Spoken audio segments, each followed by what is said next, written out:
El estado gaseoso. Nosotros en la clase pasada vimos cómo se comportaban los gases y para ello dijimos que se verificaban tres leyes, la ley de Boyle-Mariot, Charles y Gay-Lussac a volumen y a presión constante. A partir de estas tres leyes se dedujo la ley general del estado gaseoso, que establece una relación entre presión, volumen y temperatura para una masa fija de gas que pasa de un estado inicial a otro estado diferente. También la clase pasada vimos cómo podíamos calcular para un mol cuánto valía ese producto de P por B sobre T. Y es la constante de Renault. Ese valor en condiciones normales para un mol es 0,082 decímetros cúbicos por atmósfera sobre Kelvin mol. A partir de eso dedujimos que existe la ecuación de estado de los gases ideales, que dice que P por B es igual al número de moles por RT. O sea, que con estas dos ecuaciones, en el primer caso, para una masa fija de gas, se puede establecer relaciones entre presión, volumen y temperatura de un estado inicial a un estado final. Y con la otra ecuación, uno puede establecer en cualquiera de esos dos estados qué número de moles de gas tiene, o cuánta masa, o cuántas moléculas. También existe haciendo la conversión de moles a masa o con la densidad para poder establecer una relación entre presión y densidad. Bueno, todo esto era para un gas contenido en un recipiente. Ahora vamos a ver una mezcla de gases. En una mezcla de gases tenemos en el caso de dos gases, A y B, se los coloca en un recipiente de volumen rígido a una temperatura determinada. Entonces vemos que para cada gas se verifica la ley general del estado gaseoso, que la presión que ejerce el gas A es igual al número de moles de gas A por R por T sobre el volumen del recipiente. Lo mismo para el gas B. Ahora bien, cuando se mezclan estos gases y se los coloca en el mismo recipiente, pero los dos gases juntos, se ve que el volumen es el mismo, el número de moles aumenta porque tengo más gases, tengo los moles del gas A y los moles del gas B, pero vemos que la presión que se ejerce dentro del recipiente es mayor que la presión que tiene A y la presión que tiene B.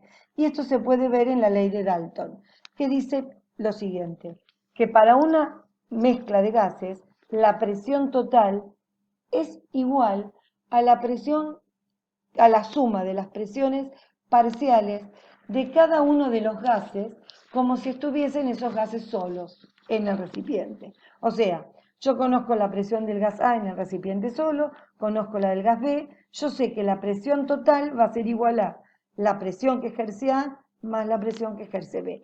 Obviamente no debe existir ningún tipo de interacción química entre esos gases que se encuentran en el recipiente.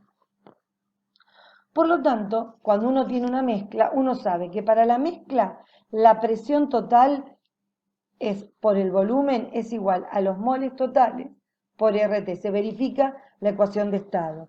Y teniendo en cuenta que los moles totales es la suma de los moles y la presión total es la suma de las presiones parciales. También se sabe que para cada gas vale la ley general del estado, la ecuación de estado. Y también se define ahora fracción molar. ¿Qué es la fracción molar?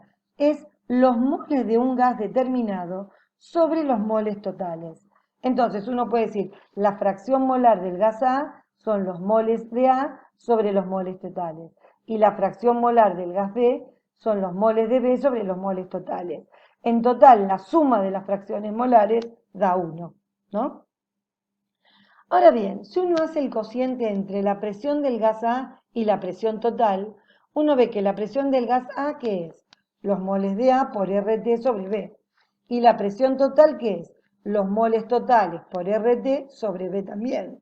Como el volumen es el mismo y la temperatura y R son los mismos, vemos que la presión de A es igual a, dividido la presión total, es los moles de A sobre los moles totales, que es su fracción molar. Del mismo modo para el gas B. Por lo tanto, la presión de cada gas es igual a la fracción molar del gas por la presión total. O sea que la presión parcial de cada gas en una mezcla es directamente proporcional a su fracción molar. Entonces, sabiendo todo esto, uno puede resolver cualquier problema de mezcla de gases, porque es solamente aplicar las fórmulas a los conceptos que ya sabíamos. Por ejemplo, en el ejercicio 25 de la guía dice, se tiene un recipiente de 10 litros donde hay un gas A cuya masa es de 80 gramos, al que se agregan un volumen de 80 litros del gas dióxido de carbono a la presión de 0,95 atmósferas y 57 grados centígrados. Automáticamente se pasa a Kelvin porque dijimos que la temperatura para el estado gaseoso siempre se debe expresar en Kelvin. Este sistema, que es una mezcla ahora del gas A y del dióxido de carbono, se lo calienta y se ve que se tiene una nueva situación en donde el volumen sigue siendo el mismo porque es un recipiente rígido, la presión aumentó y la temperatura es de 354 Kelvin.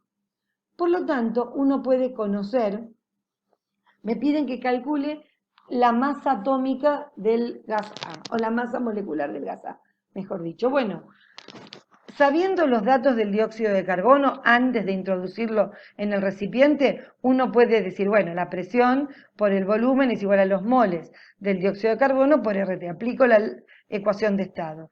De ahí despejo los moles que tengo de dióxido de carbono. Pero luego, en el estado final, yo tengo una mezcla de los dos gases. Entonces uno puede decir, bueno, para la mezcla, la presión total por el volumen es igual a los moles totales por RT. Y de acá despejo los moles totales de la mezcla. Hago la cuenta, pero ahora con la presión final y el volumen sigue siendo el mismo y la temperatura final. Me da 3,1 moles. Como tengo los moles de dióxido de carbono y los moles totales, y yo sé que los moles totales son la suma de dióxido de carbono y de el gas A, despejo los moles del gas A. Y para saber la masa del gas A, digo, bueno, si los moles de un gas determinado es igual a la masa sobre su masa molar, puedo despejar la masa molar de ese gas. Y digo, la masa molar es 80 gramos, que es el dato, dividido los moles de gas A que tenía en cuestión. Hago ese cociente y me da 47 gramos sobre mol. Nosotros estudiamos que la masa molar en número, no en unidad, coincide con la masa molecular, o la masa atómica del gas A, en este caso, que está formado por un solo átomo. Por lo tanto, la masa molecular del gas en cuestión A es 47. Como ven, uno puede aplicar todo lo visto a gases para un gas determinado a una mezcla de gases. Ahora bien, uno puede estudiar también la difusión de un gas. La difusión es el proceso por el cual las moléculas se mueven desde un lugar donde hay mucha concentración a donde hay menos. Y entonces se pueden mezclar las moléculas de dos o más gases, ¿sí? Por el propio movimiento molecular de las mismas. Entonces, la ley de Graham me dice que la velocidad con que difunden las moléculas de un gas es inversamente proporcional a la raíz cuadrada de su masa molar. O sea, tengo dos gases que los llamamos 1 y 2. La velocidad con que difunden, el cociente de su velocidad, es inversamente proporcional a la raíz cuadrada de sus masas molares. Y uno puede ver ahora una animación en donde se tiene en un recipiente un gas A, llamémoslo el celeste, y un gas rojo. Acá tenemos que tenemos en los dos la misma cantidad de partículas y la masa del gas celeste es de 10 U y la masa molecular es de 32 para el gas rojo. La temperatura a la que tenemos el sistema es a 300 Kelvin y uno lo que hace es sacar la división que existe entre ellos. Por lo tanto, al sacar la división, estas moléculas se empiezan a mover y obviamente si uno para en un instante determinado, va a ver que las moléculas del gas celeste en el recipiente donde estaban ellas antes, que era 60 la cantidad de 60 ahora hay 45 y pasaron 15 al otro lado. Y del gas rojo había 60 y ahora del lado contrario hay 6. O sea que la velocidad con que difundió el gas rojo y el gas celeste fueron diferentes. Y se ve que el gas rojo difunde a menor velocidad que el gas celeste y vemos que sus masas son la del gas celeste mucho menor que la del gas violeta, perdón, rojo. Entonces, bueno, si lo dejamos mucho más tiempo, vamos a ver lo mismo. Entonces acá ven, el gas difunde mucho más rápido el celeste porque es más liviano. Bueno, volviendo al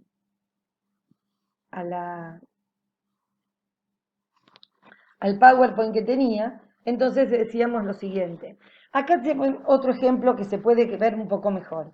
Tenemos en un recipiente amoníaco y cloruro de hidrógeno en estado líquido. Se destapan los dos y son sustancias muy volátiles. Eso quiere decir que pasan enseguida a la fase gaseosa. Y ambos son gases incoloros. Cuando uno destapa simultáneamente los dos gases, luego de un tiempito se ve que cerca del gas del ácido de cloruro de hidrógeno se ve una nubecilla blanca y eso se debe a que se forma cloruro de amonio, que es un sólido blanco que las partículas son tan chiquititas que quedan suspendidas como si fuese una nube.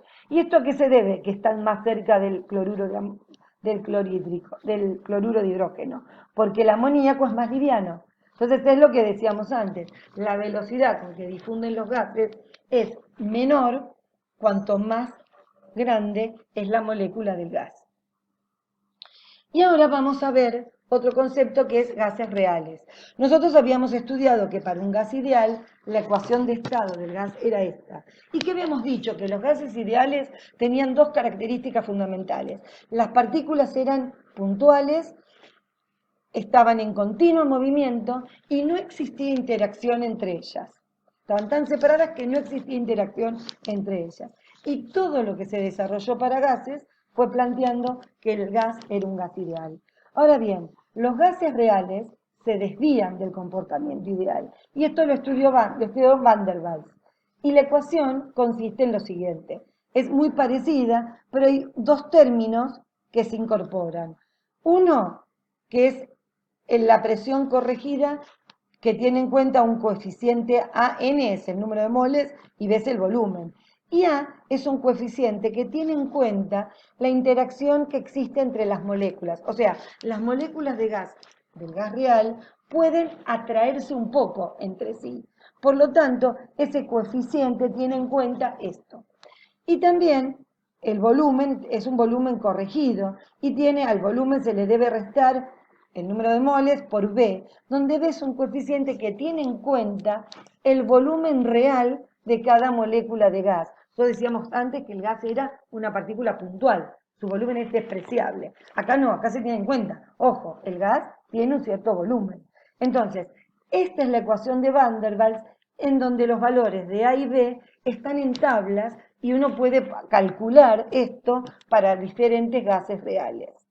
Ahora bien, estos gases reales, o sea, en el mundo real, los gases reales se comportan idealmente a temperaturas relativamente altas y presiones muy bajas. ¿Por qué? Porque a temperaturas relativamente altas las moléculas se mueven a grandes velocidades y a presiones muy chicas hay mucho espacio entre ellas. Por lo tanto, al haber mucho espacio entre ellas, el volumen de ellas lo despreciamos y al moverse tan rápido, bueno, la probabilidad que choquen entre ellas y que interactúen es menor. Entonces, se dice que en el mundo real los gases reales se comportan idealmente a temperaturas muy altas y presiones muy bajas. Pero también hay que tener en cuenta la naturaleza del gas en cuestión, no solamente la presión y la temperatura. Y con esto damos por terminado el tema gases o estado gaseoso.